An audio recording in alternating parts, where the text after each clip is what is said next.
Santo es tu nombre, Señor. A ti la gloria y la honra, Dios. Reconocemos tu grandeza en nuestras vidas, reconocemos tu deidad, tu poder y tu amor y tu gracia y tu misericordia para con nosotros, Señor.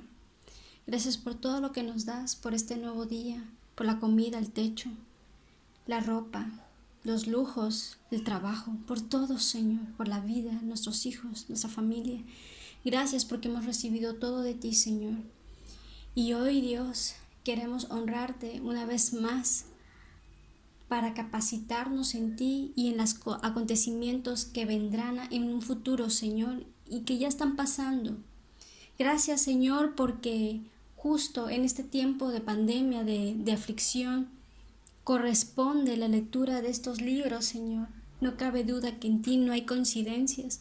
No cabe duda, Señor, que en tus manos está nuestra vida y está nuestro futuro, Señor. Solo nos toca a nosotros, Dios, corresponder, escuchar y ser obedientes a tu palabra, porque el día de mañana no podremos decir que no lo sabíamos, Señor. Toma tiempo de este momento, Señor. Disponemos nuestra mente, nuestra alma, nuestro corazón y nuestro tiempo para tu palabra. En el nombre de Jesús. Amén. Bueno, continuamos con la lectura que es segunda de Tesalonicenses capítulo 2. El título es Manifestación del hombre de pecado. Dice así la bendita palabra de Dios: pero con respecto a la venida de nuestro Señor Jesucristo y nuestra reunión con Él, os rogamos, hermanos, que no os dejéis mover fácilmente de vuestro modo de pensar, ni os conturbéis, ni por espíritu, ni por palabra, ni por carta como si fuera nuestra, en el sentido de que el día del Señor está cerca. Nadie os engañe en ninguna manera, porque no vendrá sin que antes venga la apostasía y se manifieste el hombre de pecado, el hijo de perdición, el cual se opone y se levanta contra todo lo que se llama Dios o es objeto de culto, tanto que se sienta en el templo de Dios como Dios, haciéndose pasar por Dios. ¿No os acordáis que cuando yo estaba todavía con vosotros os decía esto? Y ahora vosotros sabéis lo que lo detiene, a fin de que a su debido tiempo se manifieste, porque ya está en acción el misterio de la iniquidad, solo que hay quien al presente lo detiene, hasta que él a su vez sea quitado de en medio. Entonces se manifestará aquel inicuo, a quien el Señor matará con el espíritu de su boca y destruirá con el resplandor de su venida. Inicuo, cuyo advenimiento es por obra de Satanás, con gran poder y señales y prodigios mentirosos, y con todo engaño de iniquidad para los que se pierden, por cuanto no recibieron el amor de la verdad para ser salvos. Por esto Dios les envió un poder engañoso para que crean la mentira, a fin de que sean condenados todos los que no creyeron a la verdad, sino que se complacieron en la injusticia. Pero nosotros debemos dar siempre gracias a Dios respecto a vosotros, hermanos amados por el Señor, de que Dios os haya escogido desde el principio para salvación, mediante la santificación por el Espíritu y la fe en la verdad, a lo cual os llamó mediante nuestro Evangelio, para alcanzar la gloria de nuestro Señor Jesucristo.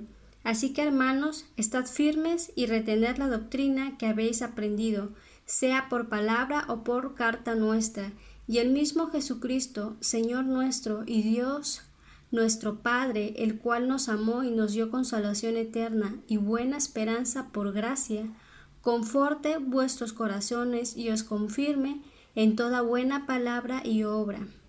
Amén. Pues bien, aquí Pablo les vuelve a reiterar que la venida del Señor va a ser inminente, va a ser un suceso que va a acontecer tarde que temprano, y por eso les está rogando que se mantengan y que no se dejen envolver por doctrinas falsas o por otras personas que quieran cambiar su modo de pensar, distorsionando la verdad que Pablo, Silvano y Timoteo les enseñaron y les compartieron. Y toda esta enseñanza que les compartió Pablo a ellos, a los tesalonicenses, era pues que Jesucristo se había hecho carne, que había estado entre nosotros y había dado su vida para que a través de su sangre pudiésemos tener acceso libre a su presencia y pudiéramos ser perdonados por nuestros pecados. Entonces, pero aquí dice, pero con respecto a la venida de nuestro Señor Jesús y nuestra reunión con Él, os rogamos. Vamos a hacer aquí un espacio. La venida de nuestro Señor Jesús ya lo hemos estado viendo con anterioridad. La venida. Ya vimos en Mateo 24 a partir del 8, que van a haber una serie de acontecimientos, una serie de sucesos que van a pasar antes de que Jesucristo se manifieste en los cielos entre las nubes, y dice que todo ojo le verá.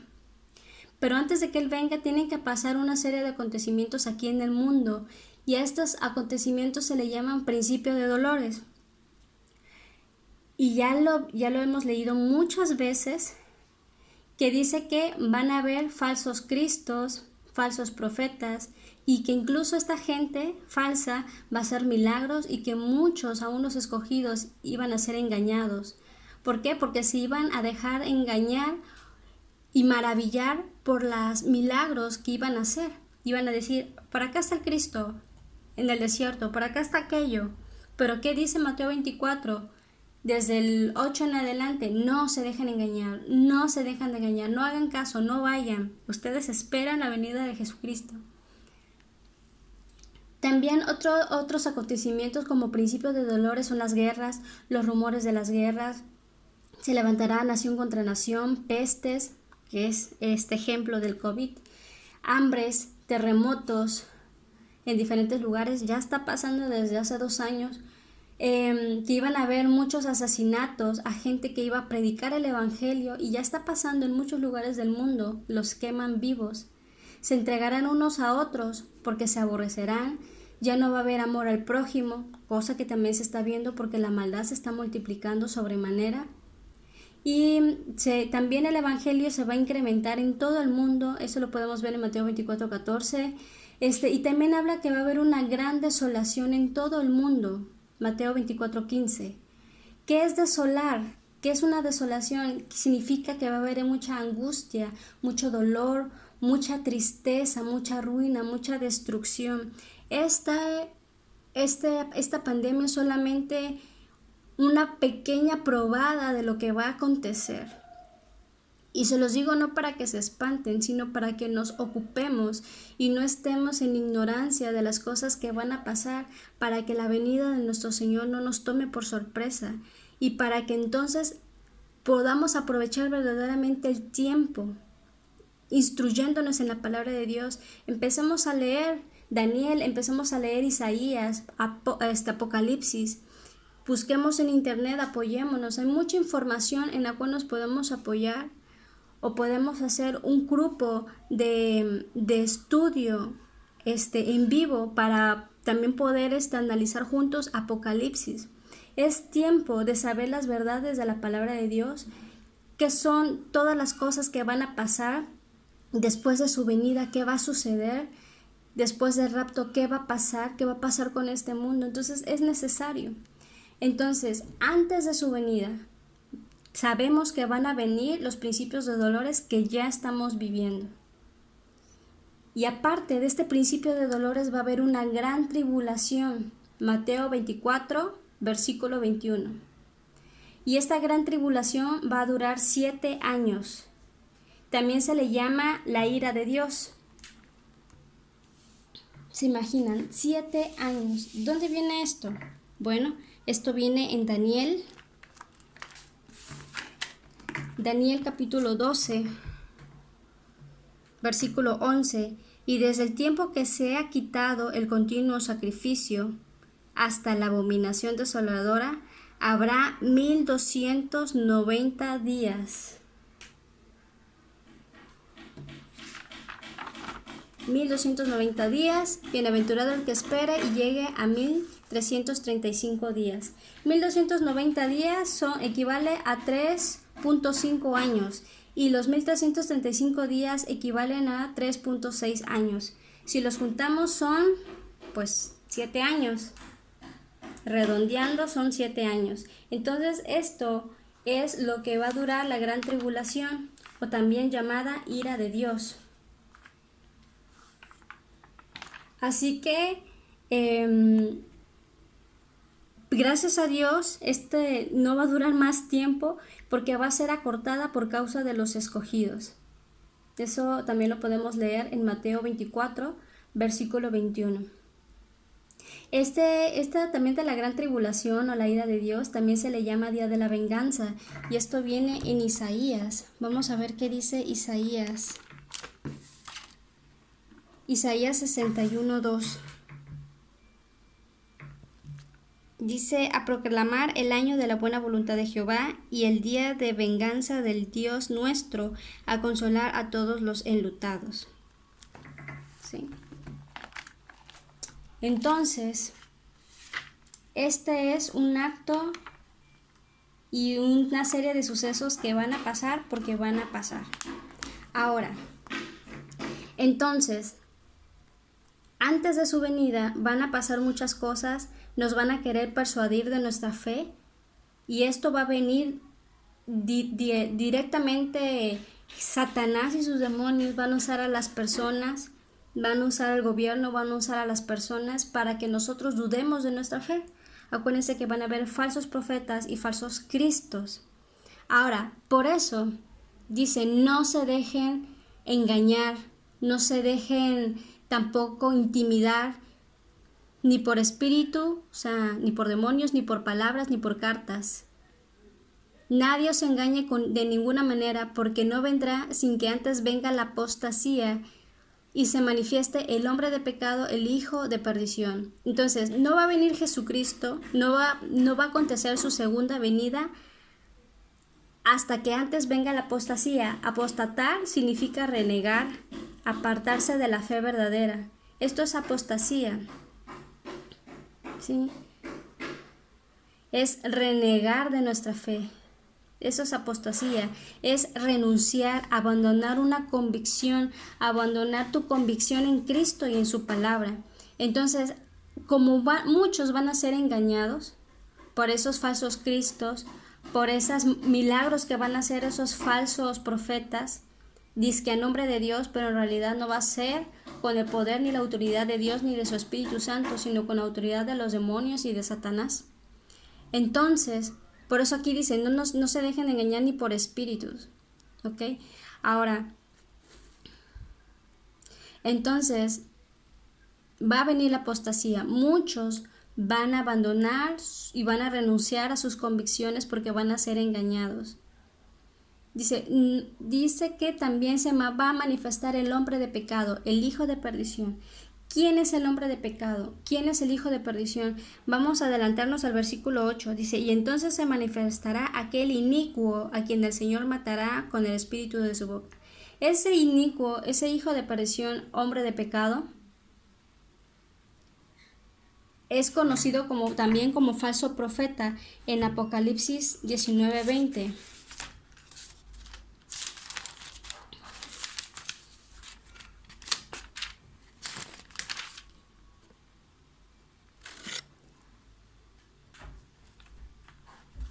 Y dice: y la bestia fue apresada, y con ella el falso profeta, que había hecho delante de ella las señales con las cuales había engañado a los que recibieron la marca de la bestia y habían adorado su imagen. Estos dos fueron lanzados vivos dentro de un lago de fuego que arde con azufre. ¿Sí? Eso es el falso profeta. Entonces vemos que este hombre de pecado, este hijo de perdición, no se refiere a Satanás ni a ningún demonio, sino se refiere a un ser humano dirigido por el mismo Satanás. Va a ser un falso profeta, un engañador que va a hacer también milagros, va a hacer muchas cosas. Ese es el hombre de pecado, el falso profeta que va a engañar a muchos. También se le conoce como hijo de destrucción. ¿Por qué? Porque va a ser un hombre sin ley. Va a ser un hombre sin injusto, por eso se le dice inicuo. Inicuo significa injusto, significa malvado. Ok, continuando con la lectura. Ahora dice, me perdí. Ok, el 4. El cual se opone y se levanta contra todo lo que es llamado Dios. O sea que va a ser un anticristo. Dice la palabra de Dios que todo aquel que niega la existencia de Dios y habla en contra de Jesús es un anticristo.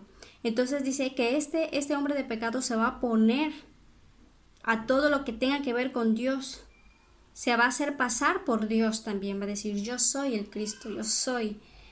Pero no le creamos. Recordemos que Jesucristo, Él se va a manifestar por segunda vez, no diciendo, hey, yo soy el Cristo. No, todo ojo le verá. Le veremos cuando Él venga. Le veremos. ¿Sí? No va a aparecer de la nada en algún país del mundo. No va a ser así. Así que no nos dejemos engañar.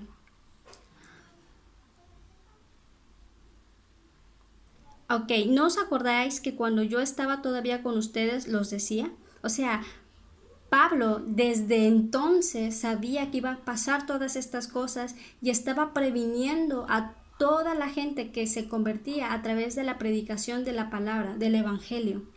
Entonces dice el 7, porque ya está en acción el misterio de la iniquidad. ¿Qué es el misterio de la iniquidad? Vamos a leer Primera de Juan 2:18.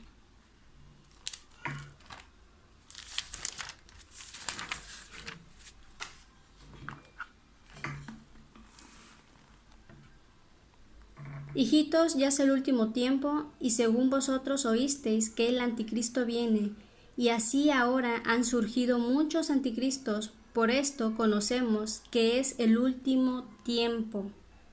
Y ya está pasando. Y ya hay personas que dicen que yo soy el Cristo, yo soy el Mesías.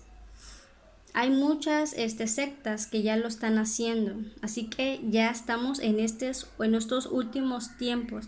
¿Qué dice Primera de Juan 4:3? 4, y está el 4, ahora vamos a buscar el 3. Dice, y todo espíritu que no confiesa que Jesucristo ha venido en carne, no es de Dios, y este es el espíritu del anticristo, el cual vosotros habéis oído que viene y que ahora ya está en el mundo. Entonces, ¿qué podemos entender?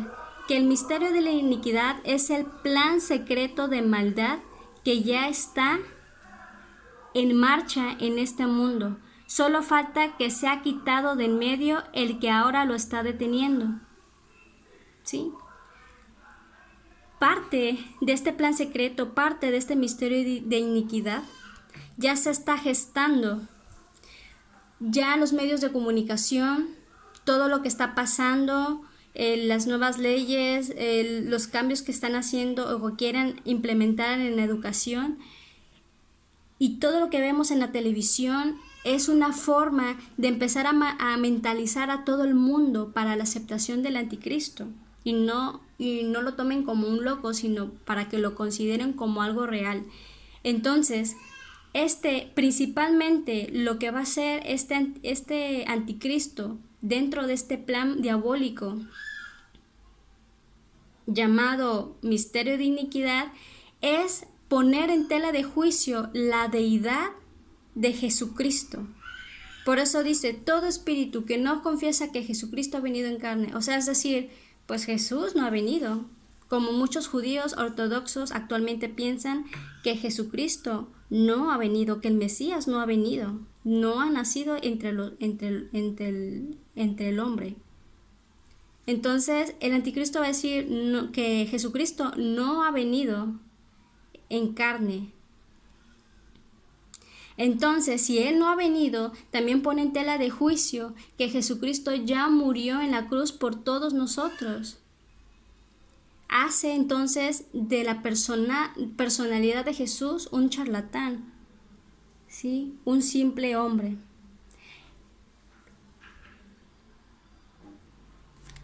Vimos en Juan 2:18. Ok, esto ya lo leímos. Muy bien, entonces, al nosotros tener esta duda, al nosotros dudar de esto, van a traer consecuencias. El anticristo lo que va a hacer es traernos esta duda. ¿Para qué? Para traernos condenación, porque si negamos la deidad de Jesucristo, entonces recuerden que el camino al Padre es Jesús, y si no creemos en Jesús, entonces no tenemos al Padre, y si no tenemos al Hijo y no tenemos al Padre, entonces no tenemos salvación, porque solamente podemos ser salvos a través de la fe en Cristo Jesús. Vamos a leer Primera de Juan 5:10, que dice lo que les acabo de decir.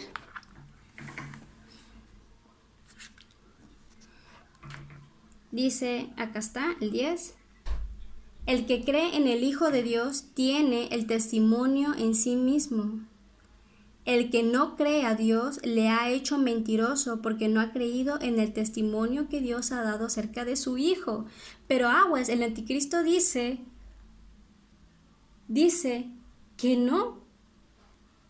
O sea, todo lo contrario. En 1 de Juan 4:3, que lo leímos, dice otra cosa. El anticristo dice otra cosa. Todo espíritu que no confiesa que Jesucristo ha venido en carne no es de Dios. Entonces, eso es lo que va a decir principalmente. Ese va a ser el mensaje del anticristo, que Jesucristo no ha venido en carne. No va a confesar que Jesús es Dios, que Jesús habitó y cohabitó entre los hombres y dio su vida por amor a toda la humanidad. Entonces, el que cree en el Hijo de Dios tiene el testimonio del Padre, ¿sí? Y el que no cree, le hacemos a Dios mentiroso, porque no ha creído en el testimonio que Dios ha dado acerca de su Hijo. Y este es el testimonio, que Dios nos ha dado vida eterna, y esta vida está en su Hijo. Entonces, si no creemos en Jesús, no tenemos la vida, esa vida eterna que proviene a través de Dios. El que tiene al Hijo tiene la vida, y el que no tiene al Hijo de Dios no tiene la vida. Entonces, esto es lo que nos quiere robar el anticristo, el hombre inicuo, el falso profeta, el hombre de pecado, el hijo de perdición. Quiere que tú dudes que Jesús es Dios, y con ello va a ser que tú creas en Él, en sus milagros, en lo que estás viendo. Por eso dice, bienaventurado el que cree sin ver. Aunque al final del tiempo vamos a ver, todo ojo verá la venida de nuestro Señor Jesucristo. Regresando a la lectura inicial, el versículo 8 dice, aquel inicuo, o sea, aquel malvado, quien el Señor Jesucristo lo destruirá en su venida. Este malvado vendrá con la ayuda de Satanás, llegará con mucho poder, señales y milagros falsos, usará toda clase de maldad para engañar a los que van a la condenación, porque no quisieron aceptar y amar la verdad para recibir la salvación. Aguas. Por eso Dios deja que el error los engañe y que crean en la mentira, a fin de que sean condenados todos los que no han querido creer en la verdad. O sea, los que no han querido creer en la palabra de Dios, que no han querido recibir a Jesucristo en sus vidas y obedecerles, sino que se complacen en la maldad. Entonces, todos aquellos que ahorita dudan, los escépticos, los incrédulos, aquellos que saben lo que tienen que hacer, dejar su pecado, pero no les importa y siguen practicando el pecado, entonces todos ellos van a ser una presa fácil para que el anticristo, el falso profeta, los engañe y los envuelva con todos los milagros que va a hacer, ¿sí? Y aquí dice que van a estar completamente expuestos a lo malo, a Satanás, a este hombre malvado. ¿Por qué digo Satanás? Porque este inicuo vendrá con ayuda de Satanás. Por eso el versículo 11 está diciendo aquí, por eso Dios deja que el error,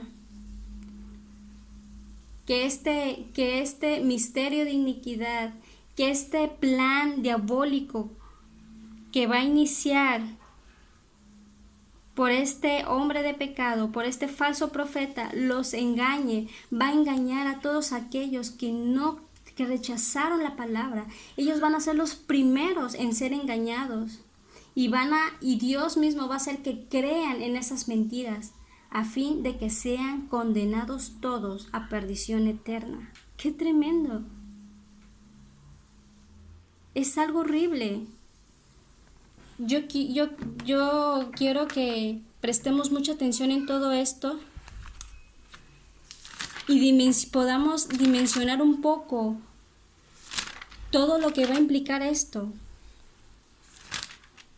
Juan, capítulo 17, 6, dice: he manifestado tu nombre a los hombres que del mundo me diste.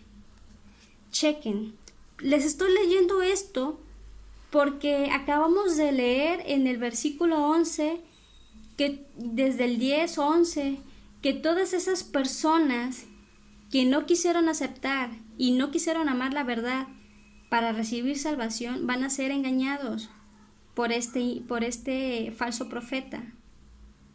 O sea, Dios los va a dejar a expensas del diablo, los va a dejar a expensas sin ninguna clase de protección ante los engaños de Satanás. Ahora vamos a ver lo que Jesús hace con sus hijos, con los que sí obedecen. Vamos a leer ahorita en Juan cómo Dios protege a los que son obedientes a su palabra. Juan capítulo 17, versículo 6, dice: he manifestado tu nombre a los hombres que del mundo me diste. O sea que de todo el mundo hay unas personitas que Dios mismo les dio a Jesús. Dice: tuyos eran y me los diste y han guardado tu palabra. Ahí está, han guardado tu palabra. Ahora han conocido que todas las cosas que me has dado proceden de ti. Recordemos que esto se lo está diciendo Jesús. Jesús lo está diciendo. Es una oración que Jesús le está diciendo a Dios Padre. Dice: ahora han conocido que todas las cosas que me has dado proceden de ti, porque las palabras que me diste les he dado. O sea que Jesús lo que predicaba, les enseñaba a sus discípulos, no venía de él, venía de Dios mismo. Tus palabras se las he dicho, y ellos la recibieron y han conocido verdaderamente que salí de ti y han creído que tú me enviaste. Yo ruego por ellos, no ruego por el mundo. Fíjense. Él ruega por los suyos, por sus hijos, por los obedientes, por los que le recibieron, por los que le aceptaron y se apartaron de su pecado. Si yo ruego por ellos, por los que me diste, no ruego por el mundo, sino por los que tú me diste, porque tuyos son, y todo lo mío es tuyo y lo tuyo mío, y he sido glorificado en ellos. Y ya no estoy en el mundo, mas estos están en el mundo. ¿Por qué dijo esto? Ya no estoy en el mundo. Porque Jesús sabía que iba a morir y tarde que temprano iba a dejar a todos sus discípulos y a todos nosotros. Dice: y ya no estoy en el mundo,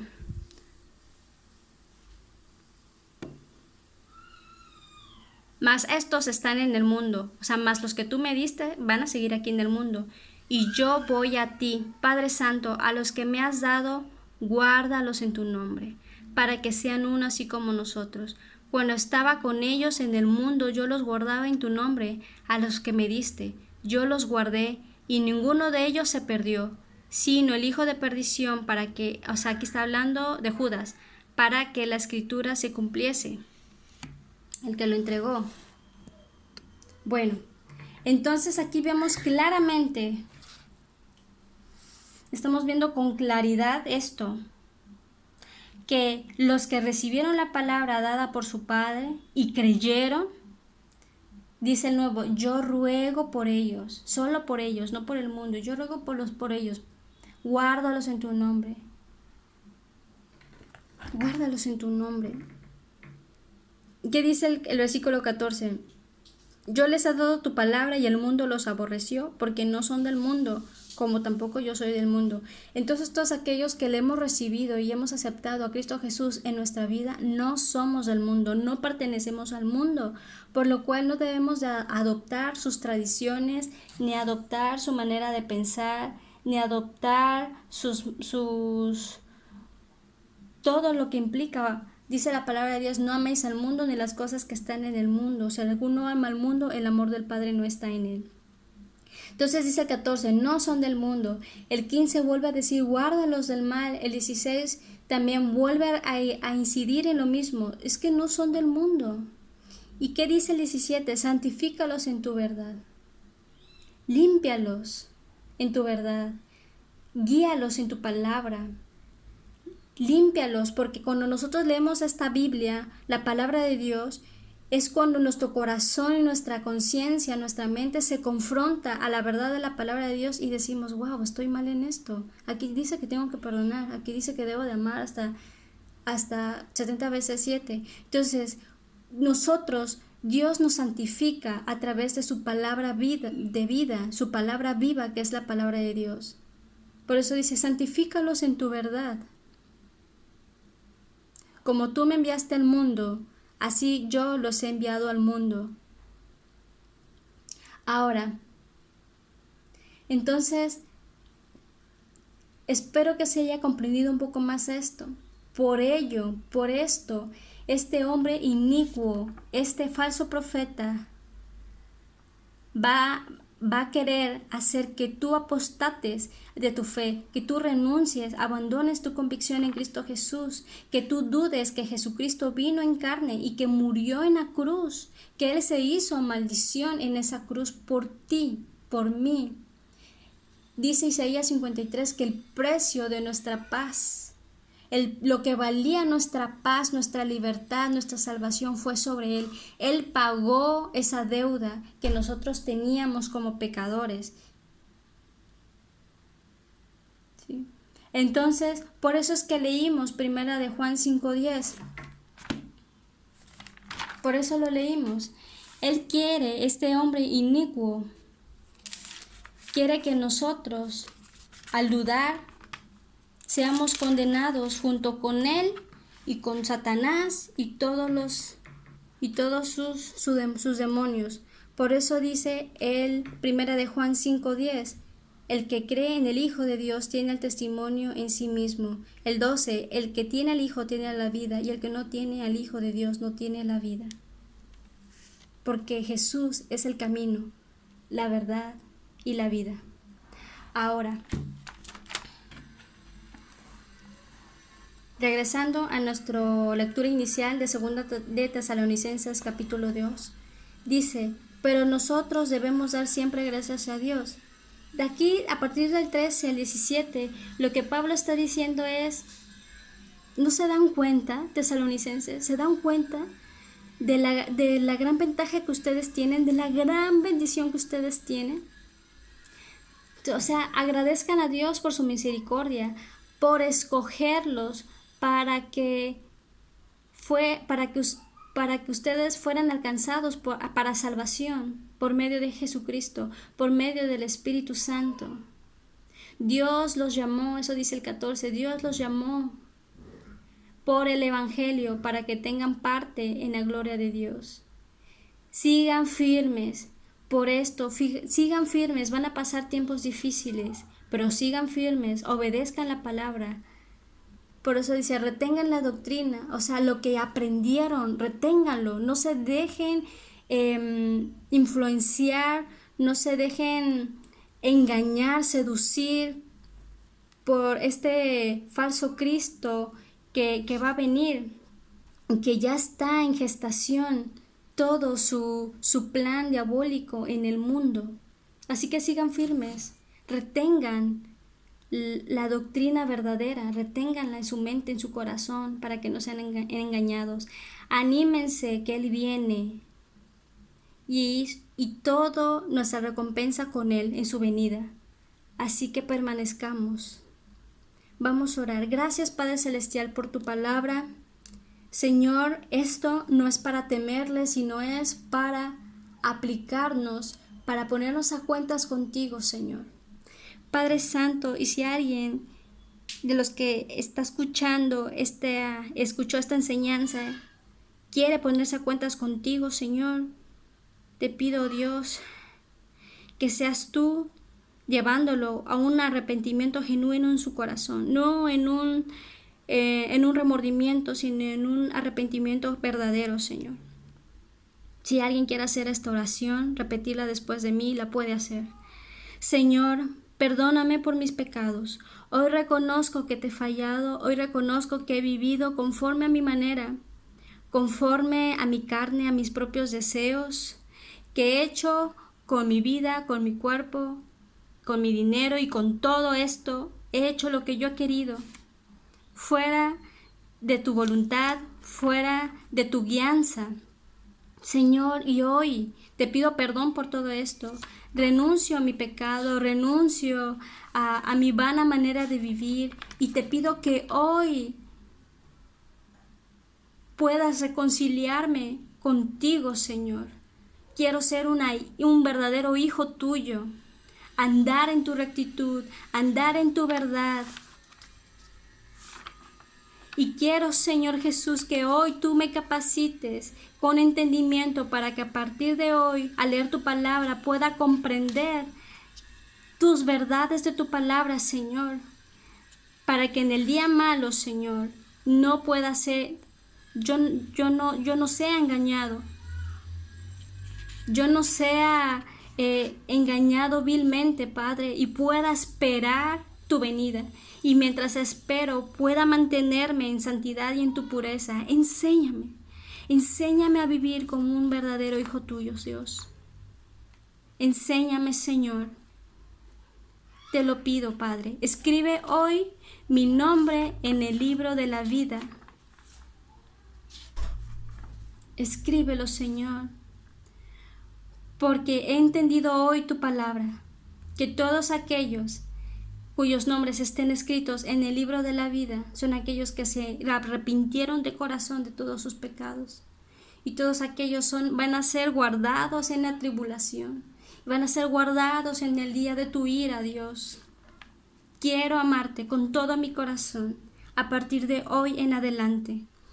Pongo a mi familia en tus manos, pongo a mi hogar en tus manos y te pido, Señor, que me des la gracia para compartir tu palabra a mi familia, Señor, y para que ellos también puedan recibirte como su Señor y Salvador.